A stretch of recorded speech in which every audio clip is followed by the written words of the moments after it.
What's up, YouTube fam? jlevan here, Deadland Steamworks. Today we're taking a look at a microphone, the Fifine K037B. I don't know why they name them that. Why can't they just call it Wireless Lav Mic 1? Take a look at it today. Here we go.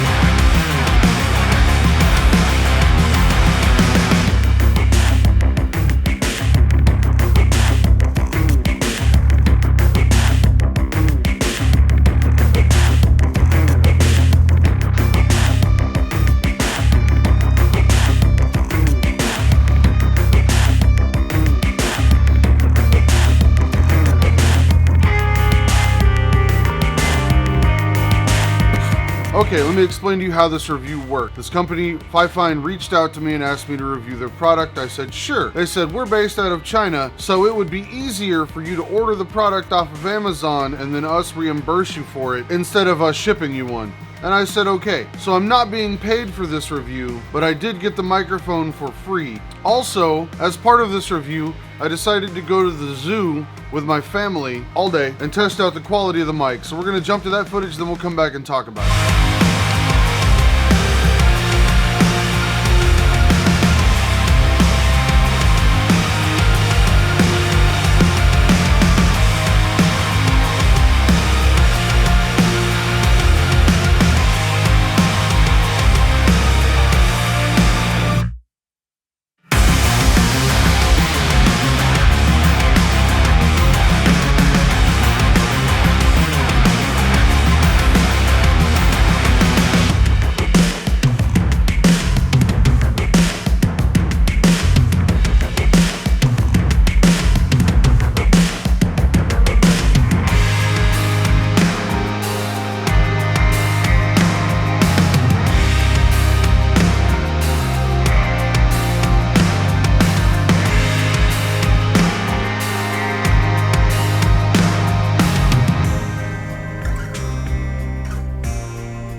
Basically, when you go to the zoo, you do two things.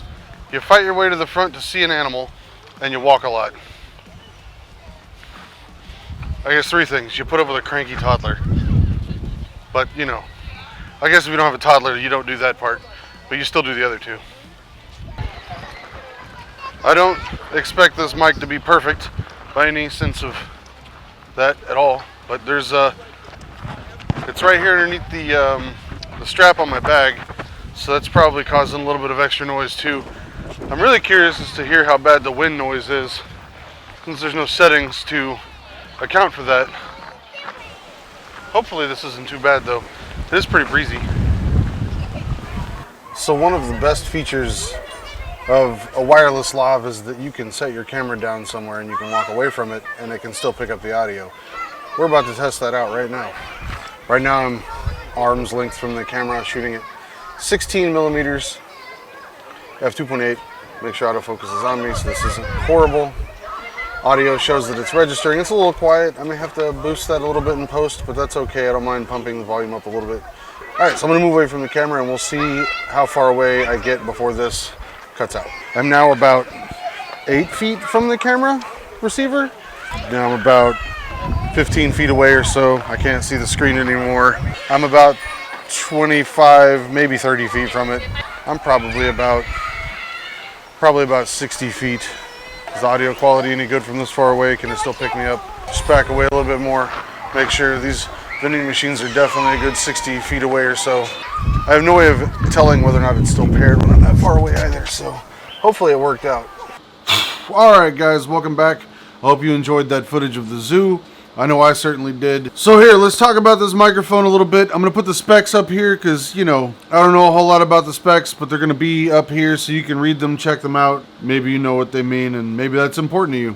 First thing I want to talk about is how this thing attaches to the camera. It's kind of weird because you have this You have this receiver, right, with a 1/4-inch jack on it, and it has to plug into an 1/8-inch jack on the camera. So they send you this adapter, and this adapter adapts it from 1/4-inch to 1/8-inch. But there's no mounts on this guy. So what you end up with is a camera and this giant thing hanging off it with nowhere to put it. So what I've done is I got a GoPro to hot shoe adapter, right, with a cell phone clamp on it. And then I just put that on here, and then I attach this to the cell phone holder. Now this is kind of weird because, as you can see, the shape is a little goofy looking. It's got like this notch. I don't know why the notch is there, but the notch is there. And so that causes me to have to put the cell phone clamp over the power button right there, if you can see that. And so if it wobbles around a little bit or moves back and forth a little bit, it'll turn itself off. You can't put it over here on this side because this has your 1985 AM radio antenna on it that it needs to have extended so you can have longer range on your microphone. But that's what that looks like. This would be a lot better if it had some sort of hot shoe mount on it.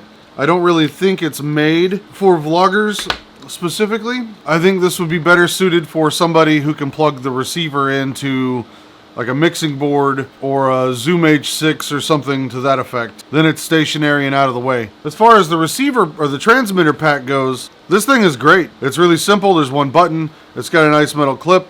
It attaches just fine.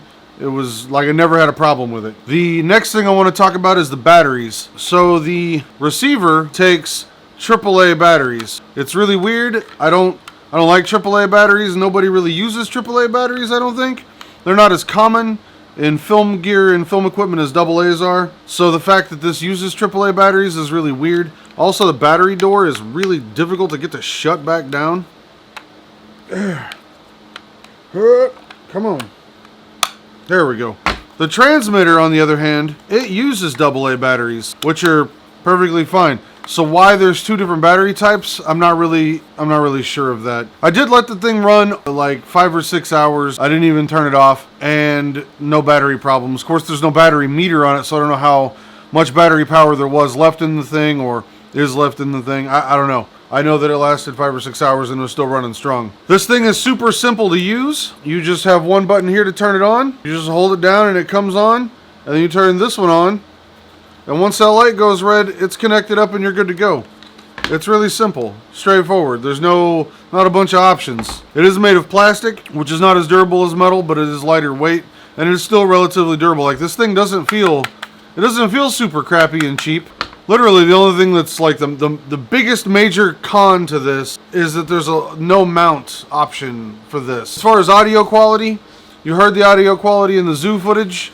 I think it's okay. It's definitely better than on-camera audio, but it's not anywhere near as good as like the Rode Pro Plus shotgun mic. And it's hard to compare those because this is a $400 mic and this is a $40 system that comes with 2 microphones also. I also want to mention that this is the transmitter is mini XLR instead of the 1/8-inch screw jack that a lot of lavs have. So if you break your lav or your microphone and you need to replace it, you'll need to look for a mini XLR. They're a little more expensive, a little more difficult to find. B&H had some there around $50, which probably just means ordering a whole new system anyway. So this system costs around $40 on Amazon. I think it's a great system for somebody who doesn't have any audio at all and is willing to spend an extra $10 or $20 to devise a mount for this. I mean, I guess you could rubber band it to your Joby or maybe epoxy something on it. Because it's extremely affordable, I definitely recommend it. I'm going to actually send this over to Rob Costello at Viking Creative Studios because he doesn't have an audio solution. And I'm going to give it to him and see what he can do with it because I also have the Joby up here and I have 2 RodeLink wireless systems in the office that I just don't use. Anyway, leave me some comments down below in the description or in the comments section.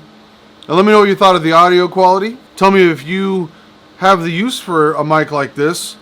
And then follow the link in the description below. Go over to Amazon, check it out if you want to buy one. It will be an affiliate link. So I will get a small commission off of that through Amazon, which helps support the channel and keeps this whole mess going. So I appreciate you guys for being here. I hope you enjoyed this video. Make sure you check me out on Patreon, Facebook, Instagram, Twitter, all the social media networks. Links are in the description. Follow me, And we'll see you guys in the next video.